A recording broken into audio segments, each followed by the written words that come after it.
There's a great video on performance and trust by Simon Sinek, and he talks about meetings and interviews that he's had with US Navy SEALs, which he describes as the best of their best, the absolute elite military team in the world. And this idea about performance and trust is something that they explore. So if we think about the people in our team, we want to attract high performers in this quadrant. And we also want to have people that we can trust, that we can rely on when times are tough, to feel supported and contribute to driving the team overall. So here we have high performance and high trust. So in the SEALs, that at times, and I've seen this in my own business as well, where we have people that perform really well, but don't necessarily generate a lot of trust within their team. So they're high performance, but they're low trust. And obviously we'd rather have the high performance, high trust people in our business.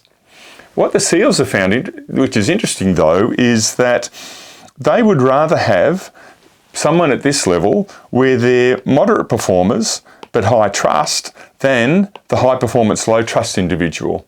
And that there are even situations where they would rather have someone that is a relatively low performer, I guess in the context of the US Navy SEALs, but demonstrate high trust than this high performance, low trust sort of individual, because they find that people that perform in this way tend to generate a toxic culture, and the negative impact on their team ultimately outweighs the benefits of the high performance that they bring.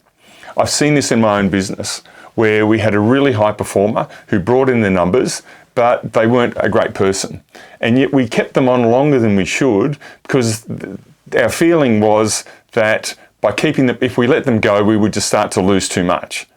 What we found though, and every time I've done this, I've happened a couple of times, it's bitten me on the backside every single time, because of the impact, the negative impact they have on the other people around them. And we find that people around them underperform because they're not feeling safe or nurtured in that environment. And too often people leave because of the toxic culture that we found in that part of the business. When that person ultimately left and we let them go, everything changed, and there were so many comments that come out of the woodwork. And I think if you've been in that sort of environment before, you've had that sort of situation. So having the right culture in our business, where we encourage high performers, but we have an environment and a culture where there's high trust and good communication between team members, is absolutely vital for having a good business.